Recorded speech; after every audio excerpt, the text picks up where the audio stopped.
Our format today, after I introduce our panelists, will be to give them each 2 minutes to talk about what the graduated income tax may mean for Illinois, and then we'll go into questions and answers. So, on my far right, Guzzardi, did you ever think you'd be described as being on the far right? First time for everything. Will Guzzardi represents the 39th district in the Illinois House that serves Logan Square, Portage Park, Belmont, Cragen, Hermosa, and Avondale neighborhoods. It's like the northwest side of Chicago. Will is in his third term.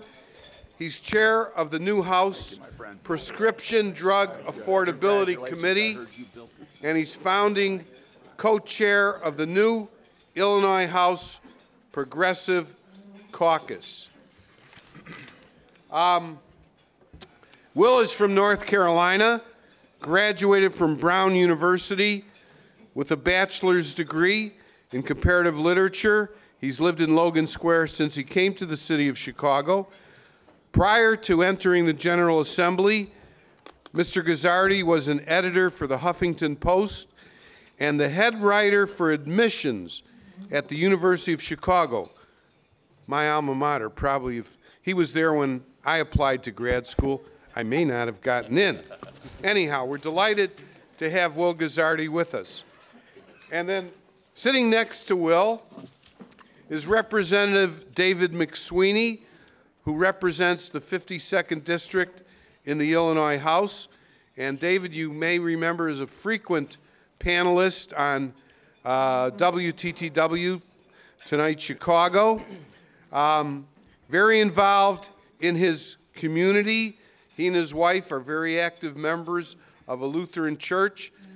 She serves on the Leadership Advisory Board for Women in Need Growing Stronger, an organization that helps homeless women and children get a new start in life. David has, is she with us today? Mrs. McSweeney, where are you? Oh, right there. Oh, I apologize. My apologies, thank you.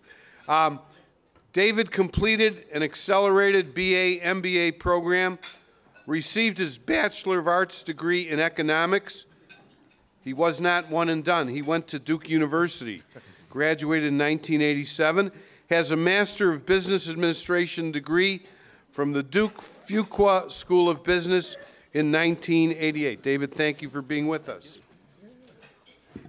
Next on our panel, Senator Elgie Sims, who's the state senator from the 17th District, serving his first full term as a state senator. His district includes portions of the south side of Chicago, the south suburbs, Will, and Kankakee counties. Before he came to the Senate, he served nearly 6 years as the state representative of Illinois' 34th House District. During his time in the General Assembly, Senator Sims has been very involved in legislation focusing on improving the quality of schools, creating jobs, bringing fiscal discipline to Springfield, and initiatives to make our streets safer. Thank you for being with us, Senator Sims. And finally, to my immediate right, Senator Chuck Weaver, state senator from the 37th District in Central Illinois. His district includes 10 Central Illinois counties that are north, east, and west of Peoria. And by the way, he's a graduate of Bradley University, the only school in Illinois to make it to the NCAA this year. Congratulations. I'd expect more applause, but thank you. Well, there are a lot of us who cannot believe that the U of I and Northwestern, Loyola, and DePaul couldn't get to first base. Okay. Anyhow, he has a law degree from DePaul, and then his father got into Kentucky Fried Chicken way back in 1963, and he became involved as well for a number of years. He no longer is involved with KFC, but he's very active in real estate construction and development. And by the way, Senator Weaver donates his legislative salary to local charities, including his work with Leaders Change in Illinois. And to date, Leaders Change in Illinois has granted more than 90 grants of $1,000 each to young leaders and not-for-profits throughout central Illinois. Thanks for being with us today. Thank you.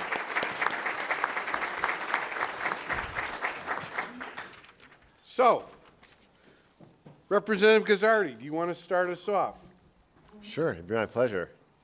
Well, thank you all so much for having me here today. I'm very excited to be here to discuss this issue with you, and it's an issue that I care very deeply about. I think the importance of the fair tax is paramount to our state's fiscal future. Frankly, it's a math problem that our state is facing, and there is no better solution than the one that's before us. How do I know there's no better solution? Well, Governor Rauner had 4 years to try. We had 4 years of a governor who came into office and said, Illinois is riddled with waste, fraud, and abuse, and corruption, and everything else, and we can solve this budget problem by tackling those challenges. And every year he introduced a budget, and every year those budgets were billions of dollars out of balance. Because, and in fact, Governor Rauner during those budgets proposed very deep cuts to social programs that I think are deeply important. You know, the services for people with autism, or breast cancer screenings, or drugs for people with AIDS who can't afford their medications, right? He cut these programs over and over and over and still was billions of dollars shy of bringing our budget into balance. The truth of the matter is this: our state has a $40 billion general revenue budget, plus or minus. About half of that is what we call above the line costs, meaning costs that we can't touch, things that we just have to pay. So of our discretionary money, of our $20 billion in discretionary money, we have about a $3 billion deficit. So that's about a 15% deficit of our discretionary spending. And when I say discretionary, I'm talking about things like K-12 education, higher education, public safety, human services, the basic operations of government. We have a 15% deficit. And I don't believe there's anyone on this panel or in state government who believes that our government institutions can tolerate a 15% cut. Like, we can't take 15% out of K-12 education. It would be devastating to the children in our state. So given that there's no realistic solution based on cuts, the governor had 4 years to come up with one and couldn't, and I don't believe that anyone would sit here and propose one. We have to figure out a way to pay for the services that we're providing. And I'm not even talking about doing more than what we're doing today. For instance, dedicating state funds to lower people's property taxes, which I believe would be deeply important, or fully funding our public schools. Just what we're doing today, we don't have enough money to pay for it. So the only question is, who's going to pay? And I believe the fairest answer to that question is the proposal we have before us. Thank you, Representative Guzzardi. Representative McSweeney. Thank you very much for having us today. This is a very important discussion. We all have a very good personal relationship, and that doesn't happen too much in Springfield. There's a lot of calling names, and what we need to do is focus on the real issues that count. My concern with the graduated tax is that it's really a code phrase for a massive tax. It's a tax increase in the future. It's not a fair tax. It's a tax eventually on the middle class, because we all know that it will fund additional revenue. We tried the tax route in Illinois over and over again. The tax rates were raised by 67% in 2011, and what happened? The money was spent, mainly on pensions. There was another 32% increase in the income tax rate after there was a slight rollback after the tax actually expired in 2015. So we have tried tax increases, and we know that the real plan here is to continue to raise taxes. The governor has said that $3.4 billion is his target. He's promised over $10 billion of new spending. And this tax actually would hit small businesses, pass-through entities, the limited liability companies, partnerships, subchapter S corporations. 90% of the corporations or businesses in Illinois, the corporations and partnerships combined, are pass-through entities that pay at the individual rate. They are creating 72% of the jobs. If you look at the income for filers of over $500,000, they are actually producing 72% of the taxable income for pass-through entities. So this is a tax on small businesses. This is a tax eventually in the middle class, because we all know that these tax rates are going to change in the future. Remember, the constitutional amendment just allows a graduated tax. It doesn't set the rates. So we're leading to much higher tax in the future. And I hope we talk a lot today about spending. As much as I respect Chairman Guzzardi, I totally disagree on the spending side. We need spending reform. We need a constitutional amendment on pensions. Why aren't we doing what Arizona did, which is addressing through a negotiated settlement with the unions and eventually a constitutional amendment to 3% compounded growth in benefits every year? Inflation is only 1.8%. I reject that's untouchable. I reject that Medicaid is untouchable. 25% of the people in the state of Illinois are on Medicaid. We should right now say anybody below 175% of the poverty level, no cuts at all. But we need to tighten up eligibility. We need to use our U.S. senators to get more federal funding. We're only receiving 50 cents on the dollars. And one of my best friends in Springfield, Greg Harris, the majority leader, who I disagree with on a lot of issues, he has great ideas on bringing more federal funding to the state of Illinois. And why don't we do a private sector audit of all spending in the state of Illinois? We see what's going on, the scandals at DCFS, the scandals in a lot of different departments, so we can free up money in this state. So we need to cut spending. It's a $38.3 billion budget. 8.1 is being spent on pensions, 8.2 on Medicaid out of the general fund, $9 billion on education with absolutely no reform. There's $350 million increase every year with no reforms, no property tax reduction. So my belief is that we need to focus on cutting spending and specifically doing a constitutional amendment for pensions. And we also need to reform Medicaid. We need to also bring in an audit of all the spending in the state of Illinois. And we need to focus on the spending side, not raising taxes. Thank you very much, Representative. And now, Senator Sims. Thank you so much, and thank you all for having us. This is an important discussion, and as you can hear, and I'm sure you'll hear throughout this discussion today, there are some very different opinions about where we go. There are some very different opinions about where we are. Let me start at a couple. First and foremost, we all acknowledge we have problems. The state is clearly on the path that needs to be reformed. So we've got to put into place plans that will fix that, or puts us on a path towards fiscal stability. It's been over 60 days since the governor introduced his budget, but we have not heard a plan from my colleagues and my friends, and we have great relationships, but we've not heard a plan that outlines what they would propose. You've not heard a plan that would say, here is how we do it. Representative McSweeney, who I have a great deal of respect for, just talked about pensions. Well, we've had some conversations with the Illinois Supreme Court. They've already acknowledged that pensions are a promise. So we've got to address the issues that are before us. Right now, we have a $3.2 billion structural deficit in our budget that was built into the inaction that happened over the last 4 years by our governor, who was hell-bent on hollowing out state government. So what you have before us is a plan, what the governor has clearly said is a bridge to the future. You have a plan that lays out three basic options. One, we have a revenue plan that would institute a graduated income tax, raising about $3.4 billion. Or two, you could have 15% across the board cuts or state spending. That, again, impacts thousands of women who would be ineligible to receive breast cancer screenings or treatment. Thousands of seniors who will no longer receive Meals on Wheels services. Early intervention services will be cut back. Mental health services will be further decimated. The social services safety network, which so many of our communities depend on, would be decimated. That's number two. Number three would be a tax on everyone. So those are the options. They're not great. They're not all great options, but we've got to be honest with ourselves. We don't necessarily only have a spending problem. There have been millions of dollars cut out of our state budget. We have gotten to the point where not only are we're not just cutting fat anymore, we're hitting muscle and bone. So we have to figure out how we're going to reform our state's revenue code. We have a 20th century revenue code for a 21st century economy. We have to address that. And when you look across the country, over 30 states have a graduated income tax. Of the states with the top 10 states with the top 10 economies across our state, half of them have graduated income taxes. If it's an idea that could not work, then other states would not already be looking at it. So I'm here, and I'm hoping we'll have a discussion about how we fix problems. That's what the people of the 17th District sent me to Springfield to do, which was fix their problems. And I'm hoping that today you can hear from us what our desires are and what our plans are, but hopefully you have some great questions from us as well. So thank you so much for having us. Thank you, Senator Sims. And now, Senator Chuck Weaver.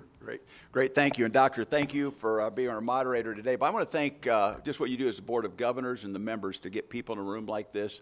And you folks I'm so proud to know that you're up here trying to get insight into this important issue. And gentlemen, I read your bios over the weekend. We're going to give them some insight. You're smart guys, so that's great. Here's what I want you thinking about. Today, if somebody happens to say, hey, what was City Club about? I want you to go home and tell them this issue, okay? Because there's a lot of confusion over what we're really talking about. People do not understand the different votes that will happen. So I'm going to put them into 3 buckets for you, the different votes that will happen. You hear of 2 of those. There's a third one I think is very important, okay? The first one's a constitutional amendment. All that does is take us from a flat tax to a graduated tax. It was established in 1970 with one very simple design. Flat taxes are harder to raise. Illinois needs discipline of a flat tax. That's a constitutional amendment. The next thing you hear a lot about, the fair tax, it's not in the constitutional amendment. I'm going to call it the introductory offer, okay?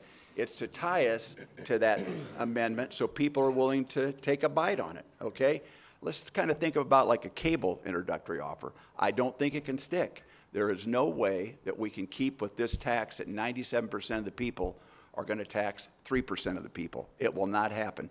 I'll talk later about how those percentages might work, or real quickly it will come into the middle-income families. And one thing we all have in agreement is middle-income families drive our economy.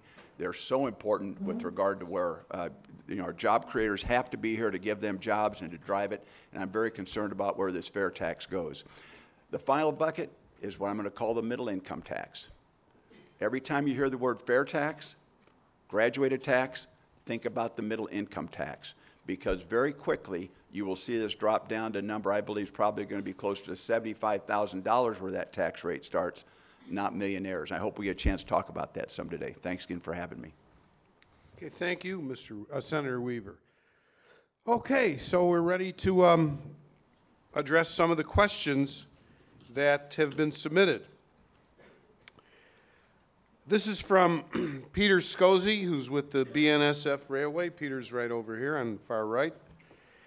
Even if the tax yields what Governor Pritzker says, $3.4 billion, what kind of a financial hole will Illinois be in after it's passed? So who would like to respond to that question? Senator Sims looks like he's grabbing the mic. Again, I think that we've got to figure out how we are modernizing our tax code. And we keep careening from crisis to crisis, figuring out today's issue versus tomorrow's issue. When we build stability into the process, you'll see that the state will start to turn around. We've instituted fiscal discipline on a number of fronts by cutting millions of dollars and billions of dollars in spending. But it's also, we've got to make sure we have a revenue code that matches the economy we have, and we don't currently have that. Until we address the problems that are before us, we keep saying what I've heard a couple of times here today already, what will happen in the future. What we have before us is the proposal. What we are debating today is the proposal before us. The proposal before us calls for a graduated income tax where 97% of taxpayers will not be negative. They will not see an increase, but they may actually see a decrease in their tax liability. If I might jump in there too. Okay. I'm sorry, David, I know how to point. Go ahead.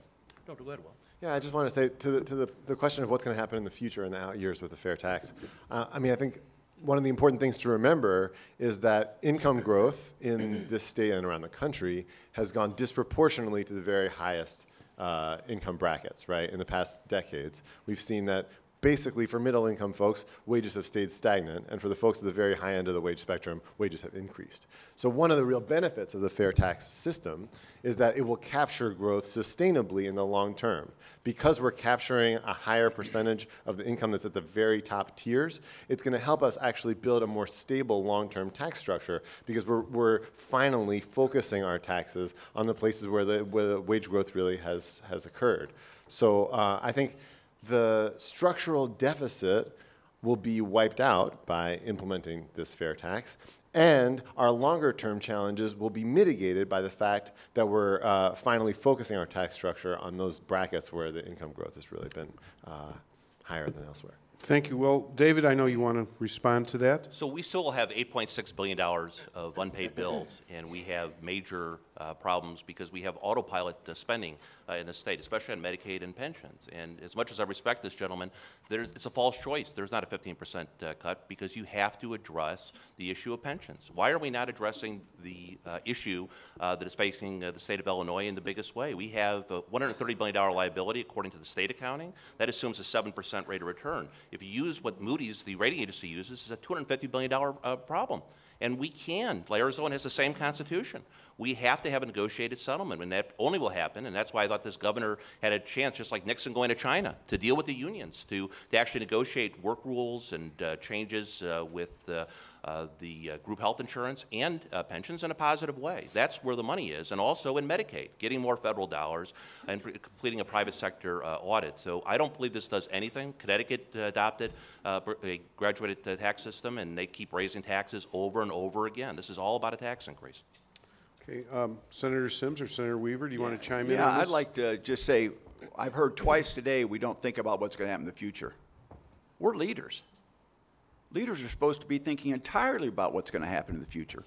And if we think that when we already know today that $10.7 billion is needed to fill the hole, and we're talking about a tax structure that's going to deal with $3.4 billion, and to say that this is only going to affect the top 3%, we have to get honest about this. Keep thinking about this. The amendment's one thing, the fair tax is another. But everything we're talking about, you got to understand that if we're going to go to this graduated tax, we will be coming after the middle income families aggressively, and we cannot afford to do that. You know, Representative Guzzardi, you made a very interesting point about this is a group of people that we can get our revenue from. Those folks leave. That's just not true, sorry. I hate to interrupt you, I can't wait Senator. for that discussion. You want to come, and then I'd love to respond whenever it's my time. Thank you. Sorry, Senator. No, please. I just think that this is I'm really glad you brought this up because this is one of the biggest boogeymen in this whole entire debate is that when we raise taxes on wealthy folks, they leave. It's just really important to know the facts about this. So Minnesota, which is, we talk a lot about Minnesota because they're doing really well. They raise taxes on the wealthy. They're doing great now. What happened to the wealthy folks in Minnesota when they raised taxes on the highest earners? Well, it turns out that between 2013 and 2016, the number of filers in Minnesota making more than $200,000 a year, making more than $200,000 in that high tax bracket, the number of filers increased 28%. So wealthy people came to Minnesota. There wasn't some mass exodus. The people in Illinois who are making over $100,000 a year, some of them are leaving the state, it's true. Where are they going? Their top destinations are New York City, Los Angeles, and the Twin Cities in Minnesota. The top tax rate in New York City is the 12.7%. The top tax rate in LA is 13.3%.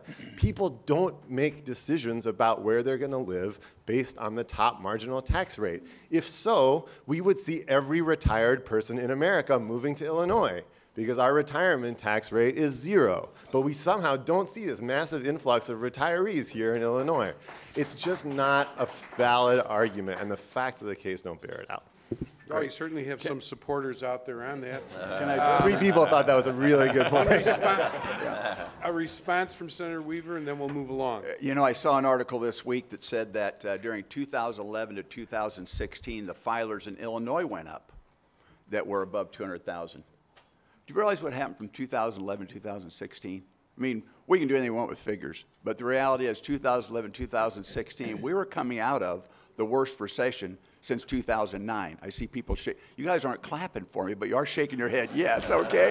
Now, our stock market went from 11.5 to 18.5. Now, the stock market is not where everybody made that 200,000, but small businesses were in the middle of recovery. Minnesota was going through the same period at that time. So we got to be careful where our numbers are coming from.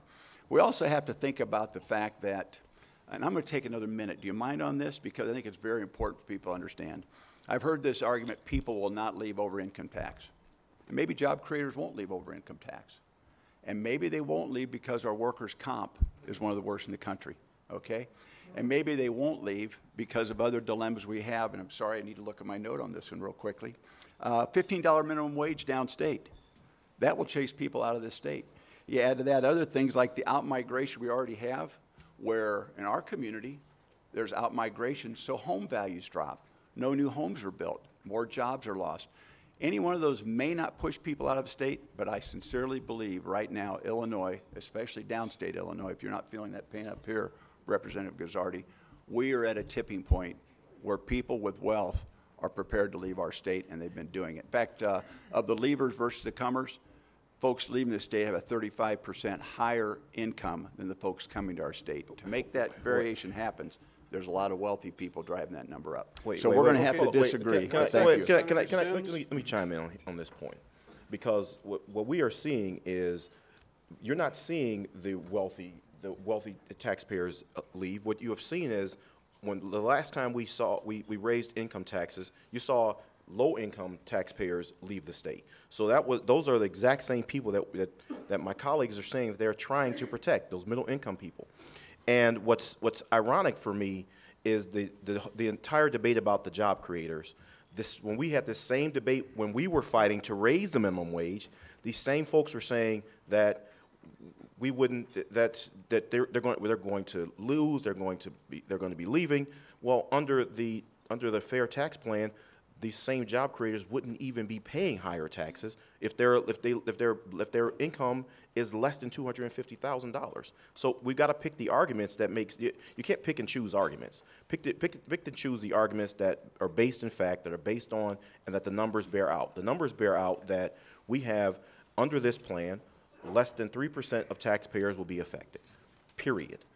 What we have is you have seen the highest income brackets continue to grow. We have the largest wealth disparity at any time in our nation's history at this moment. The folks who are at the upper echelon and the upper tier of our income scale, they're doing very, very well. So it's time for us to make sure it just fundamentally is unfair for somebody who makes $3,000 to pay the same rate of tax with somebody who makes $3 million. It just is something fundamentally unfair about that, which is why you have a system that matches where our taxpayers are. Okay, thank you. Representative McSweeney, this is sort of directed to you. It's from Maria Peterson. She's with the League of Women Voters in Lake County. All the reforms and investigations Representative McSweeney said need to occur. Why was this not pushed when the governor was named Rauner? Well, I'm the wrong person to defend Bruce Rauner. I was his most vocal critic on the Republican side because he didn't do any of that. You're exactly right. He talked. And he created a budget crisis. He didn't use his line item veto. He didn't use the veto. So I'm never going to defend Bruce Rauner, and we all know he lost by 16 points. What we need to do, and let me be specific about the reforms, is we need a pension constitutional amendment, negotiated amendment that is codified into law with the unions. That is where the money is. We need more federal dollars for Medicaid. We need to apply for Medicaid waivers. We need to use some of the ideas of Greg Harris, a Democrat, the majority leader in the House, to bring more federal money into the state of Illinois. And we need to do an audit. In fact, actually under Rauner, I called for a number of audits of spending and scandals that occurred in spending in his administration. But we need to do that for all spending. Why not hire a private sector auditing firm to do a complete audit of all spending? But the real money is with Medicaid. The real money is with pensions. And again, you maintain all existing benefits on pensions. It's really adjust the 3% compounded growth in the future. Medicaid, don't touch anybody below 175% of the poverty level. And on the spending side, we have a program in place right now that's $350 million of annual increase in spending that's cumulative, that goes over and over again. So we need to address spending in this state, and I'm not the person to defend Bruce Rauner since I was his biggest critic. Okay, thank you. Will, you want to chime in on this? Briefly, because the pension thing has come up a couple of times. That's, Senator Sims said earlier, what is the solution that our Republican colleagues are proposing? And the only one that I think has any sort of fiscal sense to it is the one that Representative McSweeney said, which is instead of amending the Constitution to do a fair tax, amend the Constitution and take away pension benefits, right? The numbers may add up that way. But I think that we get very quickly to what strikes me as a moral question, right? Pensions are commitments that we entered into with people who decided to spend their careers in public service. We said, we're going to pay you less than you might make in the private sector, and in exchange for that, we're going to provide you with a decent benefit when you retire. So I think that if you weigh those two options against each other, we're saying, who do we want to pay for our state's budget? Do we want it to be the very wealthiest people in Illinois, or do we want it to be retirees who are school teachers and worked in our public sector?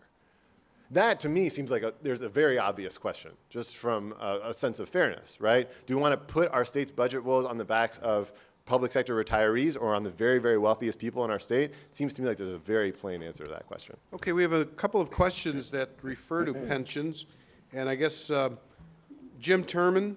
James, where are you? Over there. Jim Turman.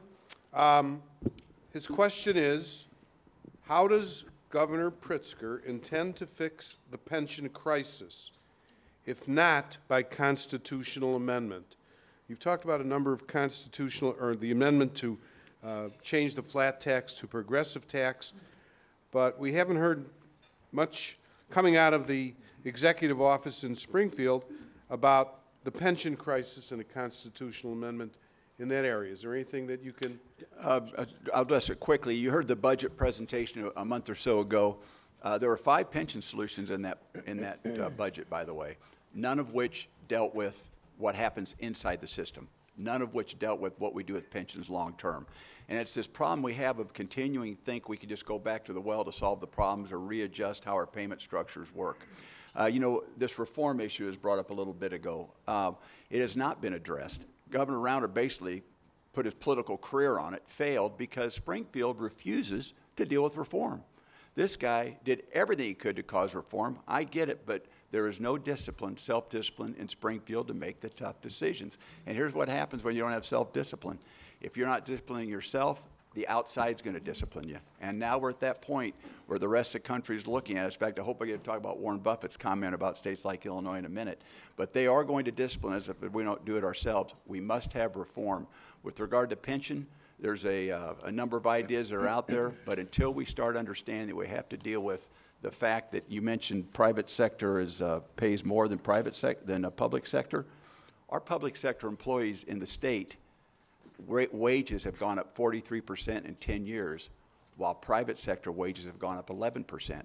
We have to be realistic about them. And by the way, those are great people, but we have to be realistic about what has happened with wage arbitrage across our country and with regard to how we compete elsewhere, and understand we've got to bring our costs down inside the government as well with regard to salaries. Thank you. We have a question here from, Elgie, I'm sorry. For a second. Can we acknowledge that even though state employee salaries have increased, they're still less than their private sector counterparts? And we still have a teacher minimum salary bill that we try to work out, is trying to work its way through the legislature, where we are trying to make sure that we have individuals who are prepared, who will commit themselves to public service. It is very, very difficult to have individuals commit themselves to public service because it's not profitable. But the reason that they did that was because they understand they're committed to public service. These are tremendously committed individuals, committed to public service, committed to making sure that we're providing services, but we're not investing in that. We're not investing in them, we continue to demonize them. Our public sector employees are not the enemy. They're not the problem. Totally agree. They are part of the solution. They are on the front lines providing those services that we are protecting and fighting for every day. So that's whenever I hear the discussion about public sector employee salaries, it's difficult for me to hear because I know the work that they're doing. I know the commitment that they have. But also let me talk about pensions for a moment. Do we have a pension commitment? And we do have that's upwards of $100 billion. Yes. But it's a fallacy that we have a problem only because we are not going to have all state employees go into the pension system all at once. So yes, do we have an obligation that we have to account for? Absolutely. But are we going to have all of those employees retire at the same time where we're going to pay that out? No. But do we have a pension system and an obligation and a commitment that we've made to these employees that we've got to honor? Yes. Okay, thank you. This is a question from Bob Wislow. Bob, where are you? Oh, right over there. Thank you.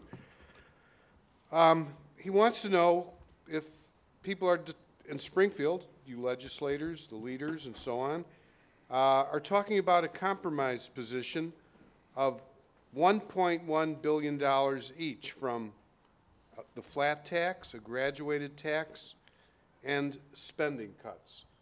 Is there any discussion yet at this stage? And tied in with that would be, is this going to be something that happens on the very last day or night before the legislature adjourns? And let me answer and say that I've offered a number of times to meet with Governor Pritzker to discuss the spending side. I'm sure when his schedule allows, he'll make that happen, because we need to discuss these issues on pensions, on Medicaid. We have to start with the spending discussion. All the discussion in Springfield now, including on the governor's budget, is on taxes. There's a plastic bag tax, there's an insurance tax, and there are other taxes that are included in that budget. We need to focus on having a realistic discussion on the budget and the spending problem. And I say to Chairman Sims, as again, a person I really do respect and have worked with closely, I have no issue with the state employees. What I have an issue with is pensions that are increasing at 3% compounded a year when inflation is only 1.8%. So we're increasing our liability every year. We need a constitutional amendment. We need to address the spending side. That's where I think we need to have a discussion. It can't just be about taxes. We raised taxes in 2011. We raised taxes in 2017. We're going to raise taxes again in this budget, which I'm going to oppose if it includes tax increases. And when I came into the General Assembly in 2013, spending was $33.1 billion. It's $38 billion. Now, and a lot of that is driven by pensions. We keep coming back to this issue that we have to have a serious discussion about pensions, and we also have to serious discussion as part of this about the level of pensions. Looking at people retiring with pensions that exceed well over $125,000 in some cases. And we know superintendents, obviously, who have much higher levels. So with that, we need to have a discussion about spending in the state. I'm willing to have that discussion anytime. And these two gentlemen, as you know, are very intelligent people and leaders in the state, and they're always willing to talk. But I want to see the governor talk about this issue of cutting spending. Okay. Question here. If the progressive income tax passes, none of the revenue would come in at the earliest before November of 2020, correct? Mm-hmm. So this is a question from Laura Davis with the Cook County League of Women Voters. You know, these League of Women Voters keep us on our toes. Thank you very much. If Illinois does not move to a graduated income tax, what are your ideas to generate revenue in order to pay the state's current bills? So who would like to tackle that one for a starter? I'll give you just one real quick fact. Okay, Chuck. Thank you very much. Of what happened in this last budget. There was one cut in this last budget, $6 million cut, $38 billion budget. I tried to explain this to somebody today. They said, too many zeros, can't get their brain around it. I'm going to make it a very simple number for you. That one cut was 15 one-thousandths of 1%. One cut. 3 zeros followed by a 1.5 on the right side of the decimal. That's not how we're going to fix it. We've got to be realistic that there are places we can cut 15%. Nobody wants to see that. We all agree with that. But there's got to be a place in the middle where we can look at cuts realistically. We can figure out how to restructure pensions appropriately. And I believe we've got a special opportunity right now. Very difficult for a Republican governor to come in, introduce reform in a very political environment. Right now we have a Democratic governor. He's a smart guy. We have Democrats, a supermajority in both houses. I believe he can come forward with a lot of the reforms that have been pushed for a lot of years, and I believe people will follow him, because one thing that has happened over the last 4 years is everyone in our state understands the dilemma of our state. We understand there are problems, and I believe the political will can be there for support for this governor to come in and make big changes that can reform. And then there could be support from folks on this tax side of it. But first, they've got to know that we're actually dealing with problems, or there's no way we can get our state fixed. And I think the way to do that is to have that discussion, to make sure that everybody's included. It's not enough to say what the problems are, identify the problems. In order to solve them, bring ideas to the table, and bring what compromises you're willing to make to the table. And it's, again, over 60 days since 61 days since the governor introduced his budget. Where's the plan? I have great respect for these two gentlemen. I worked with both of them on a number of issues. Where's the plan? Let's propose a budget. And Chuck, I disagree with you. There were cuts in that last year's budget. There were millions of dollars in cuts in operational services and the like. where we're trying to make sure that the budget was built on a balance between revenues and cuts. So we've done that. But if we're going to have these discussions, we've been spending hours. I serve in the Senate. I serve on both appropriations committees. I'm on Senate Appropriations 1 committee and vice chairman of Senate Appropriations 2. And we've spent hours debating this budget. I have yet to see a Republican bill outlining their plan for the budget, what their cuts would be, what the revenues would be. I've yet to see that plan. But I'm willing to have that discussion, and I'm willing to have those discussions at any time. But let's have those open, honest discussions with each other about what the problems are that we're trying to solve. Not just identifying the problems are easy. Coming up with those solutions are much more difficult. And I'd like to accept your offer to talk about pension reform, Medicaid reform. Maybe we can get the governor involved and have public disclosure. I'd like to have a public meeting with the governor involved, and let's discuss the issues, what our ideas are on pension reform, Medicaid reform, private sector audit of all spending. I take up your challenge, and I appreciate it. Thank you. Okay, so we've got two Democrats here, two Republicans. Can a bill be passed and presented to the governor and the voters of Illinois without Republican support on this income tax issue? Numerically, yes, Absolutely. certainly. Absolutely. And I think we have, over the years, certainly the last 4 years, I got elected 4 years ago. And over those 4 years, I and others spent a lot of time working with our Republican colleagues to talk about this fair tax question. And we haven't yet made headway in making it a bipartisan issue. But again, you know, I think, unfortunately, we haven't heard a lot of answers about what the other way forward is. And we talked about pensions a minute ago, and David talks about pensions and Medicaid. Okay, let's take a second. Do you mind if I take 1 second on Medicaid? In 2011, we passed the SMART Act, which basically privatized Medicaid in the state of Illinois. We introduced managed care into Medicaid. And we were promised big cost savings by doing managed care.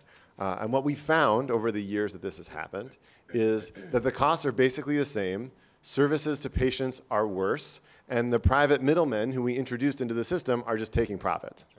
Right? They're denying claims to poor people. They're denying care to poor people. Our safety net hospitals are dying on the vine, and it's these middlemen who are making a bunch of money.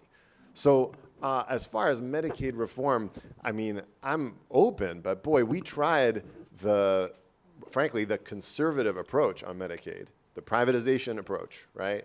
And all we got is bills that keep going up and worse services for poor people. So I'm not really sure there's a path forward to solving our budget problems without kicking a whole bunch of people off the Medicaid rolls through Medicaid reform. So I think without a clear plan on how Medicaid would get fixed or how the pensions would get fixed, I think that we have to be honest with ourselves that this is the best solution to the math problem our state's facing.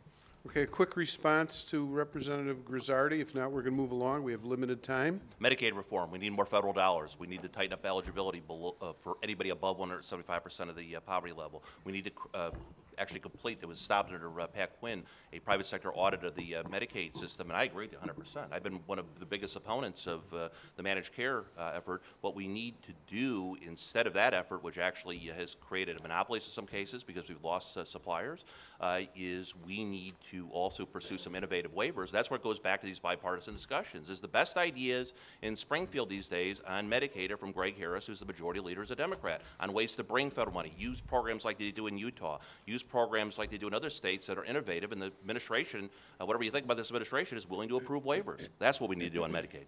Okay, here's a question. Can I just real quickly say, I'm not involved in those discussions and would love to be any time, but I do have a great bill right now with Democrat support, Chris Belt, I'm working with him on, that goes directly to municipal pensions and how we can solve some of the pain at the municipal level. There's ways we can get at this, and it is important that we're getting in a room to do it. So thank you. Okay, this is from Ann Curter, I believe, with Curter Consulting. Ann, where are you? Right back there. Is the income tax the only change under consideration? Could it be coupled with a modest addition of sales tax on some services, or maybe a tax on services, and taxing retirement income over $100,000, for example? Anybody want to respond to that? Well, I'll just say I strongly oppose the retirement tax. I think that's one of the few benefits of the Illinois tax system, and that definitely would drive people out of the state. Again, I think we need to focus on the spending side and specifically on pensions and Medicaid. Last week, we had three gentlemen here talking about the budget in Illinois. Lawrence Masal, the head of the Civic Federation, Ralph Martiri from the Center for Tax Accountability, and I think it was Jason Grotto with ProPublica. And they talked about the estate tax. According to them, Illinois has one of the highest estate taxes in our United States. And they suggested that there are certain people who may be leaving the state of Illinois and establishing residency elsewhere for those 6 months plus 1 day to avoid what they called an onerous estate tax. Any comments about that subject? Charles? I'd love to deal with that. By the way, this is exciting to be here today, and I've done my preparation the best I can, but I got a group of business guys in the other room just to kind of give them some of my talking points and think this through. And you remember a minute ago when I said, you know, maybe you don't leave for this, maybe you don't leave for that, for some people with wealth. One guy was saying, no, I'm going to be able to stay here, you know, talking about minimum wage and all these things. And then one of his friends said, what about the estate tax? He said, wait a minute, what do you mean? That got his attention. And this gentleman is sold on Peoria, but he is seriously after that conversation because of so many dynamics that happen around the estate tax. In fact, there's an article in the that someone sent me from a Naples newspaper talking about 4 problems with our estate tax problem, which tells wealthy people you have got to get out of the state because if it's in trust in the state, it stays in the state for income tax purposes long term. So there's a lot we've got to do to fix that one because to Representative Guzzardi's point, that's one that will chase people out of our state, and it's people with wealth that we need here to create jobs. And speaking of chasing someone out of the state, with us is Manny Montellano. Manny, where are you? He's right over here. He's with Trade Helm, Inc. It's a corporation. And he says with people leaving, some people, or I think several of you said that high-income people don't leave and so on. I'm here today to help decide whether my family stays in Illinois or not. My decision is 90% based on taxes. If I leave, I am leaving because of taxes. Any comments? Will? May I? Yeah. I think that the point that's been made here a few times that the overall bucket of taxation feels high to people, that's a very valid point. And I want to talk about property taxes for a second, because I think when people think about taxes, they often think about, they feel overburdened by property taxes in the state of Illinois. Because we know our income tax rates are actually quite low relative to our neighboring states, right? But property taxes are quite high, especially in particular communities. And I think that the proposal we have before you today is actually the best, and as far as I know, the only long-term solution on the table to lower property taxes. Property taxes are high because the state's share of funding for public education is low. Our schools get 90% of their money from 2 places, the state and local municipalities through property taxes, right? And when the state share is low, the property tax share is high.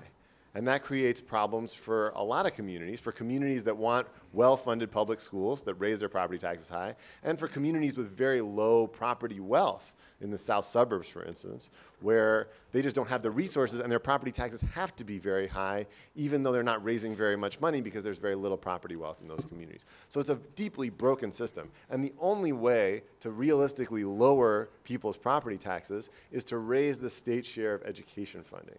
And that's the proposal that we have before us is going to give us the resources to do that, to finally direct meaningful property tax relief. Not a property tax freeze, which is unfortunately not a realistic solution to the property taxes, because it just simply says, it just caps what school districts are going to be able to spend on education that they need to spend. But a realistic long-term solution to our high property taxes starts here with this fair tax plan. So I think that if you want a state that has a structural, well-funded budget and a tax system that is fair and equitable, you should support this plan and you should stick around to see the fruits of it come to fruition. Representative McSweeney, you're eager to So I appreciate your comments, and I hope you do stay in this state. We have a situation that we have one of the highest total tax burdens. You just can't look at income taxes, which obviously would be raised under this proposal. You have to look at the property taxes, as Representative Guzzardi pointed out, and the sales tax. And we have one of the top 4 burdens, depending on who does the study, in the country. The answer for property taxes goes back to pension reform. That's where the obligation is, not only at the state level, but at the local level. We need pension reform. And what we're talking about is for new employees, 401ks, which you don't need a constitutional amendment for. We need to reform this Tier 2 system at the state level and also some of the systems at the local level over time. But we're also looking at property tax. I don't support a freeze that doesn't do fundamental things like cut property taxes. So I have a bill that actually would mandate a 10%, even for home rule units of government, cut in property taxes, and that means just like families in the state that are leaving, the local governments, and hopefully combined with pension reform, would need to cut spending. So we need to cut property taxes, that is for sure. I agree with you 100%. We may differ on the means for doing that, but a freeze does not go far enough. We actually need property tax mandated reduction. The only way really to get that long term is consolidation, and a lot of people in this room and BGA and others have led the way on consolidation, and also to mandate reductions in property taxes. Okay, we have time for one last question. Thank you, Representative. This is from Bob Ryder with the CFL. Bob, where are you? Okay, over there. I'll try to summarize your question here. I think this is something that Representative McSweeney alluded to. Isn't suggesting that a future bracket raising taxes on income at $75,000 really a way to politically tie middle-income voters in rural areas with wealthy interests against their own interests? I think that was the gist of his question. Senator Weaver, I'll just take the chance to say the following. I fundamentally believe that the problem with this is that we're going to have future tax increases in the future. These aren't the real rates. The Constitution allows it, number one, and that will hit the middle income. And my biggest problem also is the fact that this does nothing to address the pension and Medicaid reform. So it's the political side of this is, do you really trust Illinois politicians to set your tax rates in the future? And I think the answer will be no if this thing gets on the ballot next year. Okay, time for a 30-second response or a last statement from each of you. Elgie, do you think the folks can trust Illinois politicians? That was quite a challenge that McSweeney threw down there. I'm up to the challenge. I'm looking forward to it. As Representative McSweeney knows, I've never been afraid of a challenge, and I've taken on some of the most challenging issues in the General Assembly during my time there. So I'm looking forward to it. You know, we've had plenty of time to see a plan. Haven't seen one, but I'm looking forward to seeing one finally. You know, since we've been predicting the future all day here, let's predict that future. Predict that I'm going to see a great plan. So. Okay, thank you. Chuck? Yeah, absolutely. I think you can definitely trust what's going to happen in Springfield because you heard it today. $3.4 billion is what's going to come out of this plan, but today we heard about property tax relief. This thing is going to bump up to that $10.7 billion of need really quickly. You know, there's property tax relief in this recommendation of the fair tax. Do you folks realize that? Has anybody done the math on it? If you have a $150,000 home, it's $70.